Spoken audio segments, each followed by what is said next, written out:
रामायण में सभी राक्षसों का वध हुआ था, लेकिन सुपर्णखा का वध नहीं हुआ था। उसकी नाक और कान काटकर उसे छोड़ दिया गया था। वो कपड़े से अपने चेहरे को छुपा कर रहा करती थी। रावण के मर जाने के बाद वो अपने पति के साथ शुक्राचार्य के पास गई और जंगल में उनके आश्रम में रहने लगी। राक्षसों का वंश खत्म ना हो, इसीलिए शुक्राचार्य ने शिव जी की आराधना की। शिव जी ने अपना स्वरूप शिवलिंग शुक्राचार्य को देकर कहा कि जिस दिन कोई वैष्णव इस पर गंगा जल चढ़ा देगा, उस दिन राक्षसों का नाश हो जाएगा।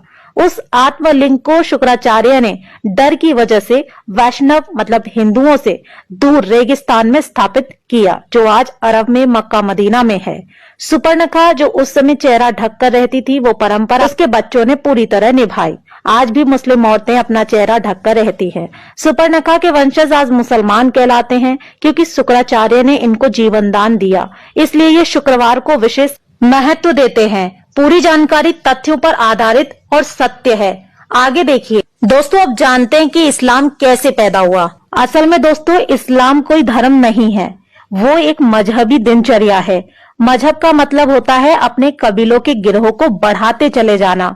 ये बात सभी जानते हैं कि मोहम्मद मूल रूप से अरब का बासी था। अरब देशों में सिर्फ रेगिस्तान ही पाए जाते हैं, वहां जंगल नहीं है, पेड़ भी नहीं है, इसलिए वहां मरने के बाद जलाने के लिए लकड़ी ना होने के कारण जमीन में दफन कर दिया जाता है। रेगिस्तान में हरियाली नहीं होती, ऐसे में रेगिस्तान में हरा चटक रंग देखकर इंसान चला आता है, जो कि सूचक का काम करता है। अरब देशों में लोग रेगिस्तान में तेज धूप में सफर किया करते थे, इसीलिए वहां के लोग सिर को ढकने के लिए टोपी पहनने लगे, जिससे कि लोग बीमार ना पड़े।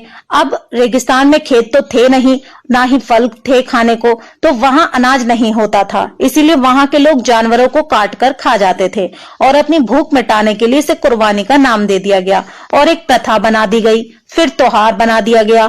रेगिस्तान में पानी की बहुत कमी रहती थी, इसीलिए लिंग यानी मूत्र मार्ग साफ करने में पानी बर्बाद ना हो जाए, इसीलिए वहां के लोग यानी इस मजहब के लोग अपना खतना करने लगे।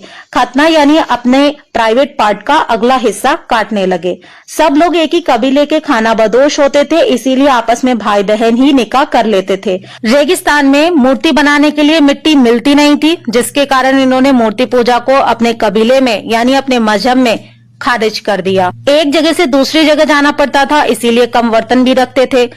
एक ही थाली में 5 लोग मिलकर खाना खा लिया करते थे। कबीले की अधिक से अधिक संख्या बढ़ाई जा सके, इसीलिए हर एक को 4 बीबी रखने की इजाजत दी गई थी। अब समझे, इस्लाम कोई धर्म नहीं, मात्र एक कबीला है जो सिर्फ जनसंख्या बढ़ाने के लिए बनाया गया है, और इसके नियम असल में इनके सिद्धांत नहीं, इनकी दिनचर्या है। सबसे बड़े लुटेरों को खलीफा और अन्य बहुत सारी उपाधियां दी जाती थी ताकि उनका कबीला बढ़ सके। इस बात से साबित हो जाता है कि इस्लाम कोई धर्म नहीं बल्कि एक बहुत बड़ा गिरोह है, जिसका एक ही एजेंडा है, जहां जाना वहीं पर बस जाना और अपना अधिकार मांगना, और वहां की मूल जनसंख्या को पूरी तरीके से समाप्त करके अपने इस्लाम मजहब को आगे की पीढ़ी को जबरदस्ती कबूल कराना। इनका मुख्य टारगेट उस देश के आदिवासी होते हैं। जब तक ये उन आदिवासियों के बीच कम होते हैं, बस तभी तक ये अपनी जनसंख्या बढ़ाते हैं। जब इनकी जनसंख्या उस जगह के मूल निवासियों के 1/3 या बराबर हो जाती है, तब ये धर्म परिवर्तन कराकर रातों रात 2000 से 2 लाख मुस्लिम की योजना पर काम करते हैं। भारत के कुछ गांव, जिले, राज्य इस्लाम की इस योजना में पूरी तरह से शामिल हो भी चुके हैं। तो दोस्तों, ये था इस्लाम के पूर्वजों का इतिहास। इनके पूर्वज कौन थे? इनके पूर्वज ही राक्षस थे। इसीलिए दोस्तों, मुसलमानों से देवताओं और धर्म वाली उम्मीद करना बिल्कुल बेकार है। डाउनलोड